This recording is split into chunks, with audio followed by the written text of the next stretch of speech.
Hello guys, welcome back to the YouTube channel.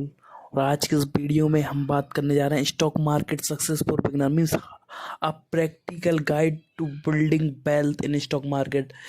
ये जो मैं आपको बताने वाला हूँ 10 पॉइंट बताने वाला हूँ, वो स्टेप बाय स्टेप है। मैंने 3-4 किताबें पढ़ी हैं, उनका प्रैक्टिकल नॉलेज और जो मेरा खुद का नॉलेज है उसको ऐड करने के बाद ये 10 पॉइंट बनाए मैंने, जो एक बिगिनर ट्रेडर को बहुत हेल्प करने वाले हैं। ठीक है, अ प्रैक्टिकल गाइड फॉर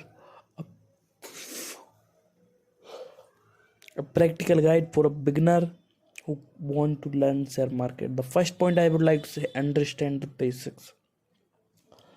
बेसिक्स सबसे इम्पोर्टेंट है। क्यों है वो आपको पता ही है, क्योंकि जब तक बेसिक क्लियर नहीं होगा तब तक आगे की चीज़ें बढ़ेंगी ही नहीं। जब आप बेसिक मतलब थोड़ा थोड़ा पढ़कर आपको लगता है कि आपने यूट्यूब पर 2-4 वीडियो देख ली और 2-4 इधर वीडियो देख ली और 1-2 ट्रेड डाल लिए और आपने थोड़ा बहुत इन्वेस्टमेंट कर लिया, इतने में आपका बेसिक क्लियर हो गया बाबा। इस तरीके से बेसिक क्लियर नहीं करना, प्रॉपर नॉलेज होना चाहिए।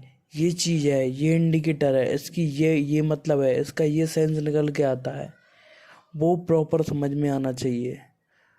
ठीक है, इतने लॉट पे इतना टैक्स लगता है, वो सारी चीज़ है, बेसिक हर एक चीज़, लॉट से लेके क्वांटिटी तक हर चीज़ के बारे में प्रॉपर डिटेल डिस्क्रिप्शन होना चाहिए। अगर आप प्रॉपर ट्रेडिंग स्टार्ट करना चाहते हो, ना सारी चीज़ें बेसिक क्लियर होना चाहिए। फर्स्ट पॉइंट मैं बेसिक्स के लिए बता रहा हूँ, डिफाइन की terms stocks bonds dividend and market index, ये क्लियर करो।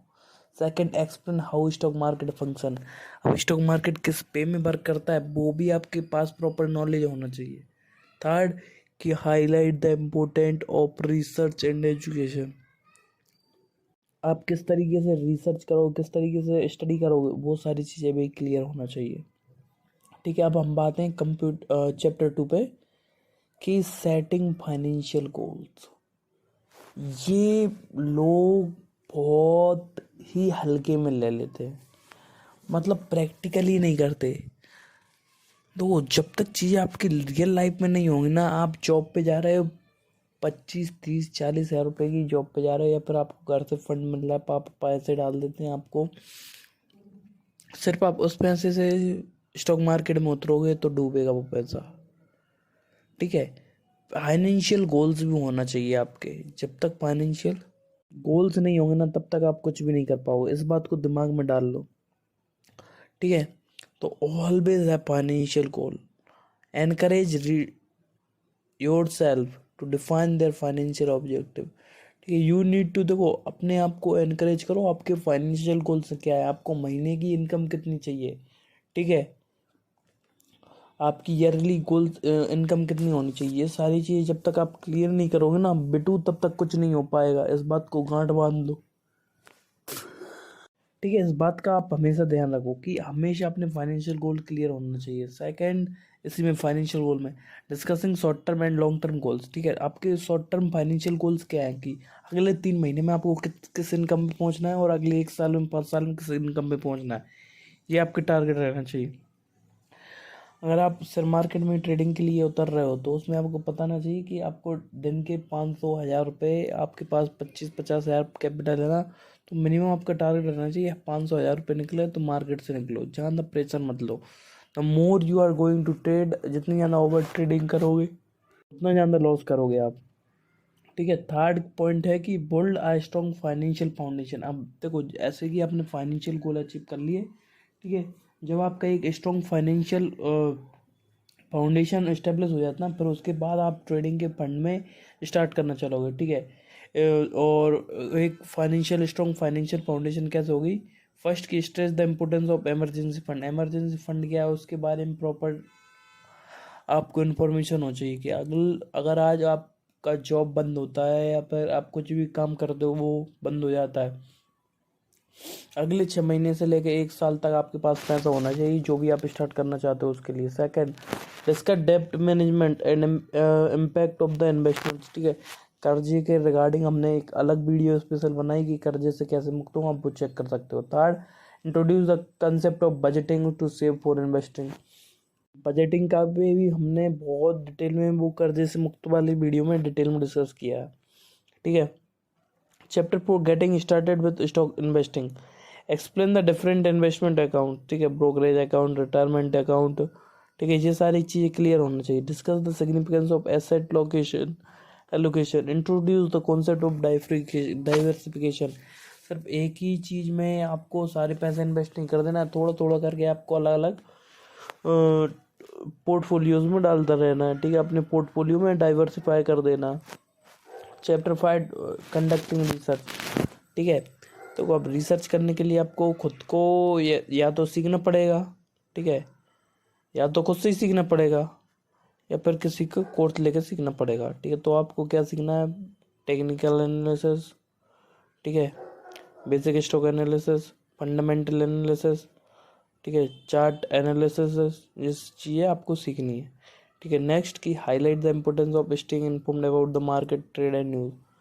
प्रॉपर आप मार्केट में क्या चल रहा है उसकी प्रॉपर होना चाहिए आपके पास, इस वे में आप अच्छे से काम कर पाओगे, ठीक है। Recommend reliable resource and research, ठीक है, प्रॉपर रिलायबल हो उसी न्यूज़ पर विश्वास करना, ना कि फेक न्यूज़ पर जो न्यूज़ पर चलती रहती हैं। Choosing chapter 6 choosing for right investment, ठीक है। अब बहुत सारे ऑप्शन आएंगे आपके लिए, ठीक है, इंडिविजुअल स्टॉक्स भी रहते हैं, म्यूचुअल रहता है, ठीक है, एक्सटेंडेड फंड्स रहता है, आप इंट्राडे भी कर सकते हो, आप ऑप्शन में भी जा सकते हो। आपके लिए बेस्ट क्या है उसके रिगार्डिंग आप कर सकते हो, आप किस में कंफर्टेबल हो। आपको अपने आप को स्टॉक मार्केट के फ़ायदे और नुकसान दोनों से वाकिफ रहना पड़ेगा, तभी आप आगे कर पाओगे, ठीक है। Chapter 7 create a long term investment strategy, सबसे बढ़िया अगर आपको लॉन्ग टर्म में जीतना है ना, अगर आपको शेयर मार्केट में 100% पैसा कमाना है ना, तो हमेशा लॉन्ग टर्म में डालो। ट्रेडिंग सिर्फ उन लोगों के लिए है, कौन लोगों के लिए? सिर्फ उन लोगों के लिए है ट्रेडिंग जो प्रॉपर अपनी शिद्दत से पैशन है उनका, उसके अलावा वो और किसी से उनका काम नहीं चलेगा, उनके लिए है ट्रेडिंग। मतलब उनका पैसा सब कुछ, जिंदगी जान सब कुछ है, वो ट्रेडिंग कर सकते हैं। बट इन्वेस्टमेंट वो ही कर सकते हैं जो उनके पास पैसा है और वो प्रॉपर सही रिसर्च करके सही वे पे इन्वेस्ट करना चाहते हो, लॉन्ग टर्म में अपनी इन्वेस्टमेंट के साथ कोई रिस्क नहीं लेना चाहते हो, तो फिर वो उस वे में जा सकते हैं। उसमें भी थोड़ा रहता है बट इतना नहीं रहता, ठीक है। मैंने आपको बताया long term investments. Chapter 8 managing risk, discuss risk management techniques, introduce the concept of stop loss order. Stop loss order के बारे में तो आपको जानना चाहिए, जिसके बारे में हमने पहले भी और रिस्क से रिलेटेड हमने पहले भी बहुत डिस्कस किया है इसके बारे में, आप जाके लास्ट वीडियो चेक कर सकते हो हमारी। Chapter 9 monitoring and adjusting your portfolio, ठीक है, अपनी पोर्टफोलियो आपका जो भी चल रहा हो, चाहे लॉन्ग टर्म का हो चाहे शॉर्ट टर्म का हो, ठीक है, 6 महीने 1 साल का, या फिर आपकी जो डेली ट्रेडिंग पोजीशन चल रही तो उसको देखते रहो। The moment you stop watching is the moment things going in not the direction that you want, ठीक है, पता ही नहीं चलता आंखें जब कहीं चीज़ें गई। तो प्रॉपर मॉनिटरिंग करना चाहिए आपको, ठीक है। Chapter 10 continuous learning and improvement, सबसे इम्पोर्टेंट है अपने आप को सिखाते रहो, जब तक अपने आप को सिखाओगे नहीं तब तक आगे बढ़ोगे नहीं।